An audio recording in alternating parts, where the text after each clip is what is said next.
इससे पहले कि मैं आपको यह बताऊं कि इस वक्त पाकिस्तान की नेवी क्या कर रही है और इंडियन नेवी इस वक्त क्या कर रही है, कुछ बहुत बड़ी और कुछ अहम खबरों की तरफ चलते हैं। इस वक्त पूरे पाकिस्तान और पूरे हिंदुस्तान के अंदर जब पहलगाम का वाकया रोनुमा होता है तो आपको याद होगा कि सबसे पहले हमने अपने इस प्रोग्राम के अंदर आपको वाज़ेह तौर पर बताया था कि पाकिस्तान की मिसाइल टेक्नोलॉजी कितनी तेज है और पाकिस्तान की मिसाइल टेक्नोलॉजी इस वक्त पूरे इंडिया के एक एक हिस्से को किस तरीके से निशाना बना सकती है। अब हमारी रिपोर्ट को मुख्तलिफ इंडिया के चैनल्स कॉपी कर रहे हैं और इस कॉपी करते हुए इस पूरे डेटा को वहां पर शेयर करते हैं। एक मुजाहिरा मैं आपको यहां पर भी दिखा सकता हूं, जरा ये देखिए कि अब ये किस तरीके से हमारे ही पूरे प्रोग्राम को कॉपी कर रहे हैं। जरा ये देखिए, पाकिस्तान के 130 न्यूक्स सारे इंडिया पर एम करके खड़े हुए हैं। जी जनाब, पूरा डेटा हमारा इन्होंने चोरी किया, लेकिन खैर इंडिया की आदत है चोरी करने की, हम कुछ नहीं कहते, लेकिन कम से कम बात तो दुरुस्त बता देते हैं कि जो हमने बताई थी कि कितने वॉर हेड लेकर वो आप पर हमला करेंगे, अधूरा बयान इन्होंने दिया है। अब आइए अगली खबर की तरफ और अगले अहम नुक्ते की तरफ। नुक्ता यह है कि इस वक्त मैं आपको बड़ी ब्रेकिंग न्यूज ये दे रहा हूं कि जहां पर मैं इस वक्त मौजूद हूं, जिस जगह पर बैठकर मैं ये शो कर रहा हूं, यहां से सिर्फ चंद किलोमीटर, ज्यादा दूर नहीं, चंद किलोमीटर के फासले पर पाकिस्तान की नेवी हाई अलर्ट पर मौजूद है। लेकिन इस हाई अलर्ट के साथ साथ पाकिस्तान की नेवी ने बड़े पैमाने पर अपनी मशकों का आगाज कर दिया है। यह बड़े पैमाने पर अपनी मशकों के आगाज करने का वाज़ेह मकसद यह था कि हम इस वक्त चौकस और अलर्ट खड़े हुए हैं और हर वक्त के लिए हम यहां पर तैयार मौजूद हैं। लेकिन इसके साथ साथ हुआ यह कि इससे ही चंद सौ किलोमीटर के फासले पर बहरा अरब के अंदर, जिसे बहरा हिंद भी कहा जाता है, उसके अंदर इंडियन नेवी ने भी अपनी मशकों का आगाज कर दिया है। दोनों तरफ से मशकों का आगाज हो गया और ऐसा लगता है कि दोनों तरफ से ही इस बात का अंदिया दिया जा रहा है कि दोनों तरफ से तैयारी मुकम्मल है। आपके इल्म में होगा, आपको बहुत वाज़ेह तौर पर अंदाजा होगा, जो लोग हमारा प्रोग्राम को मुसलसल देख रहे हैं, हम ही थे वो कि जिसने सबसे पहले बताया था कि इस वक्त इंडिया की जो सबसे अहम सोच है, और वो क्योंकि फजाइया के तौर पर नाकाम हो चुका है, वो उसकी बहुत सारी मिसालें सामने आ चुकी है। बर्री फौज पर यानी कि जमीनी फौज पर उसकी इतनी गिरफ्त मौजूद नहीं है और इंडिया अगर इस बार हमला करने का सोच रहा है तो वो कराची जैसी बंदरगाह पर हमले का सोच रहा है। ये बात पाकिस्तान की फौज को भी, पाकिस्तान की नेवी को भी और पाकिस्तान की हुकूमत को भी मालूम है और इसी हवाले से मैंने आपको सबसे पहले अपने प्रोग्राम के अंदर बताया था कि उनके सबमरीन्स कहां पर मौजूद है, उनका जहाज कहां पर मौजूद है और इसी वजह से पाकिस्तान ने अपनी बहरी फौज को तेजी के साथ आगे बढ़ने और मशकें करने की हिदायत की। पाकिस्तान वो जदीद हथियार भी और मिसाइल्स की भी तजर्बात इन मशक के अंदर कर रहा है कि जिससे वाज़ेह पैगाम मिल रहा है कि अगर कराची से चलने वाली या उनके बहरी बेड़ों से या बहरी जगहों से चलने वाले मिसाइल इंडिया के साहिली इलाकों को, चाहे आप गुजरात से शुरू कीजिए और पीछे आप तामिल तक अगर आप आगे तक चले जाइए, तो वहां तक पाकिस्तान मिसाइल बहरी सतह पर उस पर अटैक करने की इस वक्त पोजीशन में रख रहे हैं। इंडिया ने भी दूसरी तरफ इस सारे मामला को चलाना शुरू कर दिया है। पहले 23 तारीख को उनका मेन शिप जो है, वो मेन शिप क्रांत जो है, वो यहां पर पहुंचा था, खुले समंदर की तरफ आया था, लेकिन वो अब दोबारा बंदरगाह की तरफ चला गया।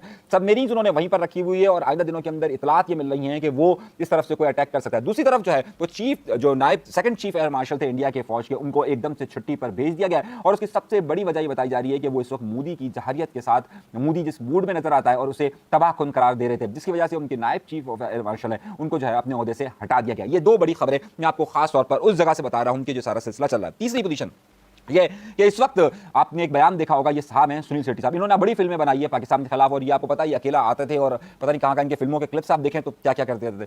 ये अब ये फरमा रहे कि जनाब कश्मीर हमें जरूर जाना चाहिए और कश्मीर में जाकर हमें वहां पर छुट्टियां मनानी चाहिए और कश्मीर में जाकर, सुनिए पहले, डर जो हेट्रेड वो फैलाने की कोशिश कर रहे हैं। आज से अगली छुट्टी जो हमारी होगी वो कश्मीर में ही होगी और कहीं नहीं होगी। उनको ये दिखाना है कि हमें डर नहीं है। अच्छा, उसके बाद ये कहते हैं कि जनाब ये एक तफरीक पैदा करने की कोशिश, भाई तफरीक तो इस वक्त इंडिया के माशरे के अंदर मौजूद थी। अगर आज ये बात कही जा रही है कि इस हमले से हिंदू और मुसलमानों के दरमियान तफरीक पैदा करने की कोशिश की गई थी, तो मेरे भाइयों, मेरे दोस्तों, क्योंकि इस इंडिया में तो आप बैंड है, लेकिन मैं पाकिस्तान में तो लोगों को बता सकता हूं कि हिंदू तबाह के नारे किसने लगाए। गुज़िश्ता 30 सालों से गुजरात के अंदर फसादात करके मुसलमानों को किस तरीके से जिंदा जला गया, ये आप सबके सामने मौजूद नहीं है। किस तरीके से मुंबई के अंदर मुसलमानों को जगह नहीं दी जाती और वहां पर शिवसेना जैसी जमात क्या करती है, ये आपके सामने मौजूद नहीं है। क्या वहां पर मुसलमानों को आजादी के साथ जुमे की नमाज सड़क पर पढ़ने की इजाजत भी हासिल नहीं है? क्या ये बात आपके सामने मौजूद नहीं है? क्या आपके सामने ये बात मौजूद नहीं है कि कुछ मैं आपको एक आध क्लिप ऐसा सुनवा सकता हूं, जरा इस खातून का एक क्लिप सुनिए। ये कहती है कि जिस तरीके से अगर चीन के अंदर होता है कि अगर चीन में अगर मुसलमानों की मस्जिदों को गिरा दिया है तो हिंदुस्तान के अंदर भी तमाम मस्जिदों को गिरा देना चाहिए। ये खातून फरमाती है। ये अभी तो नहीं हुआ ना वाकया, दर हकीकत ये जो वाकयात भी रोनुमा हुए हैं जो यहाँ पर कश्मीर के अंदर हुए हैं, मेरा अपने साथी ख्याल ये है कि ये मुसलमानों के खिलाफ उसी नफरत का इजहार है कि जो गुज़िश्ता कई दहाइयों से यहाँ पर की जा रही है। और मुसलमानों को हमने तो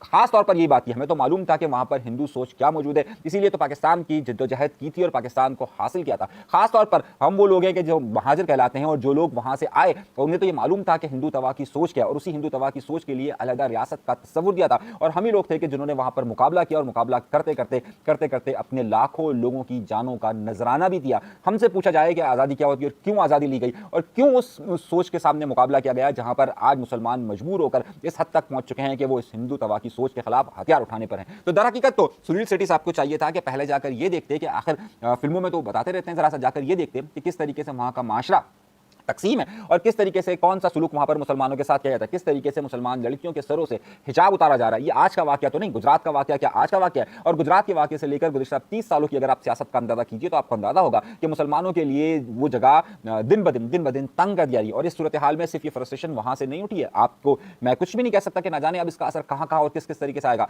लेकिन ये सूरत हाल सामने मौजूद है। अगली खबर की तरफ चलते हैं, लेकिन बहरहाल इसमें मामला बहुत आगे की तरफ जाएंगे। उसके बाद अगली खबर यह कि एक तरफ पाकिस्तान का वो मुल्क है कि जिसने हमेशा पाकिस्तान की बढ़कर मदद की, वो है चीन। चीन के सफीर की वजीर आजम शहबाज शरीफ साहब से मुलाकात हुई और उन्होंने वाज़ेह तौर पर पाकिस्तान की तरफ अपना पैगाम रख दिया और उन्होंने वाज़ेह तौर पर कहा है कि हर सूरत हाल में पाकिस्तान के साथ चीन मौजूद होगा। अब आइए दो दूसरे ममालिक की तरफ और उसको सुनकर आपको हैरत होगी।